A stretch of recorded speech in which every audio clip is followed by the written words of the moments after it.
Here's the deal. I've been drinking raw fermented milk since March 2021. It is one of the best health decisions I've ever made. I've learned a lot along the way, and I want to share some lessons with you. I want to share the things that have happened ever since I started drinking very little water and a lot of milk, and so on and so forth. Now, the first question we have to answer is, what is it? What is raw fermented milk? Well, what is milk? Well, in the conventional sense, milk is something that comes out of the cow, then it is boiled, and then it is homogenized, so put under very high pressure to make the fat molecules smaller, or the bundles of fat molecules much smaller, and then it is packaged, usually with very low fat because people are fat phobic.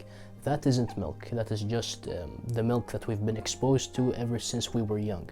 Real milk is milk that isn't homogenized, that isn't pasteurized, that isn't standardized, and standardization is when you put, I believe it's vitamin D in the milk, some other supplements. That's raw milk. Completely unaltered milk. Humans haven't done anything weird with it. It just comes straight from the cow. And by the way, something that is very important to recognize that will change your perspective about milk is that the cow makes milk from its blood. So the closest thing to blood is actually urine, because it's just filtered blood. And the second closest thing you could argue is milk. So when you look at milk, that's literally blood without, the excessive iron and so on and so forth. You might have heard that we need to heat up the milk, so pasteurize it, to kill harmful bacteria that's in the milk. Now, let me tell you something. This is a complete lie. Why?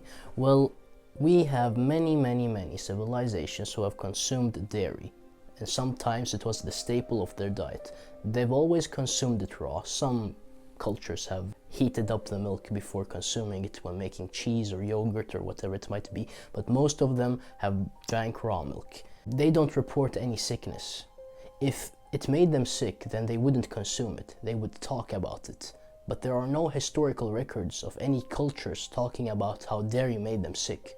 It's the complete opposite. They cherished it. The second reason is that when a mother breastfeeds her baby, does she disinfect her nipple that is filled with bacteria? By the way, all of your skin is filled with the bacteria, which is a very good thing. Does she boil the milk that's filled with bacteria, and that bacteria is very beneficial?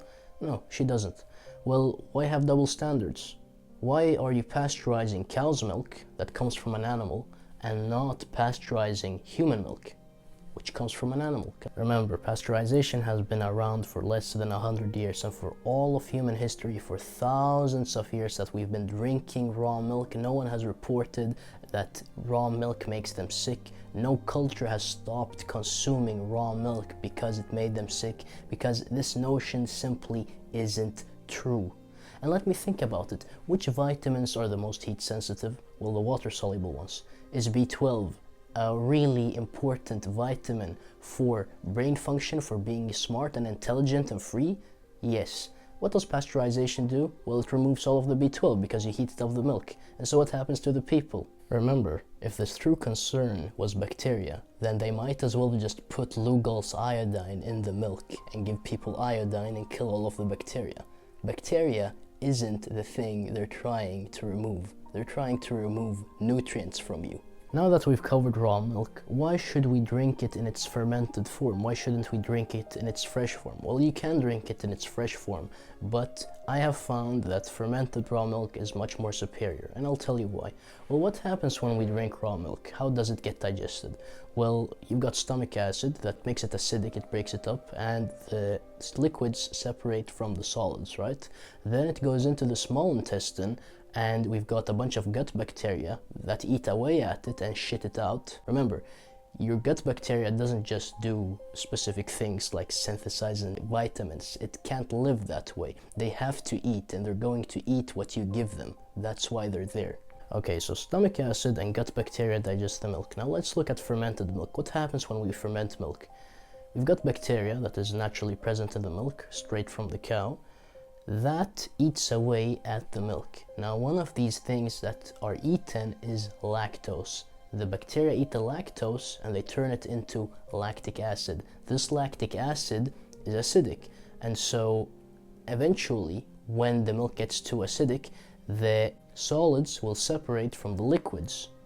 so we don't have to do that anymore in our digestive system. You know how the bacteria turn lactose into lactic acid? Well, it will do the same thing with protein and with fat. Different bacteria will eat different things, and the more you leave it out, the more it will turn things into other things. That's why it tastes vastly different if you leave it out for 3 days as opposed to 2 weeks. As you can see, if you ferment the milk, your digestive system has to do much less. And this helps us greatly because it conserves energy and it conserves our digestive forces. Prior to drinking raw fermented milk, my stomach was in a bad state. I had very weak digestion. I couldn't even digest raw meat. Okay, I could digest raw meat, but the thing is, I needed to go on walks. I always got digestive discomfort, and that could be due to anxiety, but anyway, I had bad digestion. Now in March 2021, I started consuming raw fermented milk, and I shit you not, from the first sip, my body gave me a craving.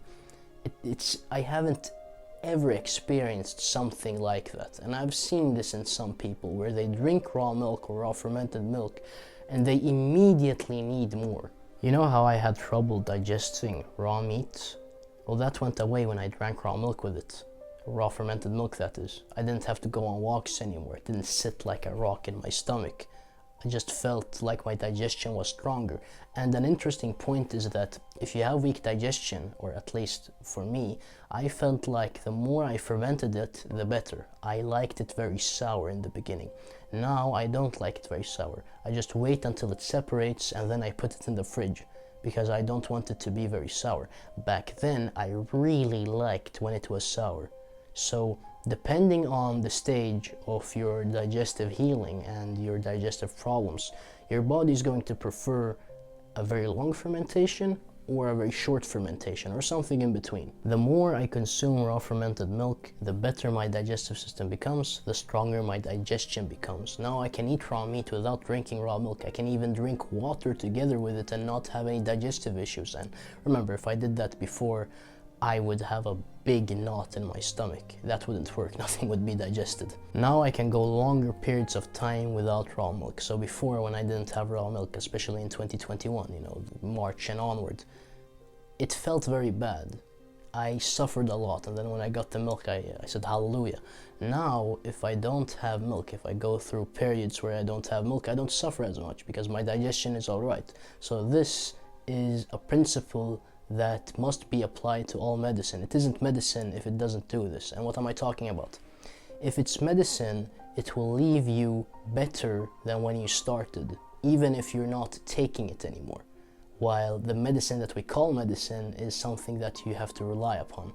So I don't rely upon raw milk anymore.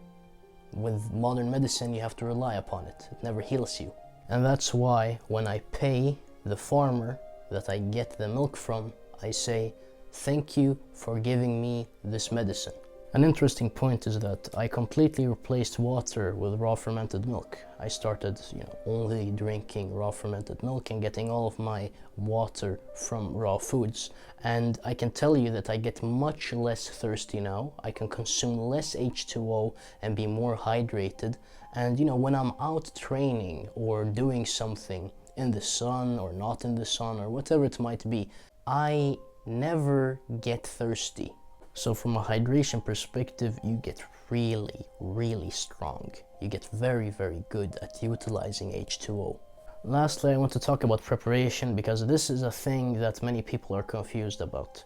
I'm going to cut straight to the point. You can't have any pollution inside of the container. The container can't be plastic, and you can't wash it with dish soap. This is a big thing, because I'm sure that many people in my audience think that you can wash your containers with dish soap and that's alright. You'll have dish soap residues inside of the container, and what I've observed is that dish soap residues are very prone to creating mold. So if you're experiencing any mold in your raw milk, if it's not raw, then of course you're going to experience mold. But if it's raw and you're experiencing mold in the container, that means that you've got a bad container or you've exposed it to dish soap. Now that that is out of the way you make raw milk is you just get raw milk inside of a container and then you leave it out on room temperature. And after 36 hours, between 36 hours and 48 hours, the liquids will separate from the solids, or it will become thick. You'll see that it has become vastly different. The cream tends to separate much faster. That's not what I call a fermentation. The milk itself has to separate. It has to become, you know, either cloudy, where you can see that small bits are in it, or it has to separate completely. And it's not always that you will get a big layer of solids and a big layer of whey. That happens when you've got a carbonated whey that pushes up the milk. That doesn't happen in every fermentation. Again, depending on the temperature, depending on the bacteria, you will get different outcomes. Alright, how about kefir grains? Do you have to put kefir grains in the raw milk to make it into raw fermented milk or raw kefir? No. No. Unpopular opinion, but you don't need any kefir grains at all. They're detrimental, actually, because the cow's bacteria are better than the kefir bacteria. And even better than the cow bacteria is your own bacteria. So what I like to do is, I take a little bit of raw milk from the container, sip it in, swish it around in my mouth, and I spit it in again. And you don't have to do that. You can just spit in it, use your own saliva without swishing it, but swishing it is, you know, a better guarantee of getting more bacteria strains and blah blah blah into the milk. And what this does is it infuses your own bacterial DNA into the milk, and then, you know, when you drink it, your body already recognizes your own bacteria inside of it. So imagine how well it must digest, how well it is utilized. And in my experience, cow versus your own, well, there's a clear difference there when I've used my saliva. Lastly, I want to talk about different temperatures and a few hacks. If you want to speed up the fermentation process, you can take warm water that is, you know, comfortable to put your hand in. It doesn't burn your hand, and you can put the container in it. And that will speed up the fermentation because the bacteria proliferate more if it's hotter. You don't want it to be too hot. You don't want to kill any enzymes or vitamins or cauterize any minerals. You don't want to do any of that, but if you want to speed up the fermentation, that is an alternative. I usually use it just to remove the coldness that comes straight from the tank, because the milk is usually chilled. And once it gets to room temperature quickly, together with the warm water that I used, I put it outside, you know, outside of the warm water, and then the fermentation actually starts because the milk has, you know, got into room temperature. Alright, how about the details that come with refrigeration? Can you consume it cold? Yes, you can. I love it when it's cold, especially during the summer. Thing is, it's going to be easier to digest if it's close to your body temperature or room temperature or somewhere in between that, because then your body doesn't have to use its own energy to heat it up. But there's not really a big difference there. Freezing is a no-no. Okay, don't freeze the milk, that kills nutrients. With refrigeration, you can do whatever you want, really. With freezing, stay away from it. If you've made it this far, you have a great attention span. I just want to mention something called the 10 dietary rules. You know how everyone is confused about nutrition these days. You know, you've got raw primal, carnivore, fruitarian, blah blah blah, breatharian, you know, people who only breathe and they don't eat. Well, instead of looking at it in terms of, you know, vegetarianism versus carnism and blah blah blah, we can split nutrition up into logical rules. You know, if you recognize these rules, if you know about them, then everything becomes much clearer. And it's completely free. And it's pretty short. It's 9 pages. And it's jam-packed with great information. Again, if you like these kinds of videos, you'll love that document. So just click the link down below, put in your email, put in your name, and click the button, and then check your mail, and you will have gotten it. And if you haven't gotten it, and you never got it by clicking the button, then just email me and I'll send it to you. And by the way, if you've read the 10 dietary rules, or after you read it and you thought that it was really nice and you want something that is more juicy, then get the 6 health commandments. Now, the 6 health commandments does cost money, but remember, no one reads a free book. That's why it costs money. You only buy things because you find value in them. And if you found value in the 10 dietary rules, then trust me, you're going to find 100 times more value in the 6 health commandments. And again, it's not there so that I can earn money. Yes, you will be supporting the channel, you will be supporting me by buying the book. That is an actuality. That is, of course, the case. I am getting the money. But the thing is, I only put the book out there because I knew that it would help people. With that said, I appreciate you a lot. Go and achieve excellent health. I know you can do it.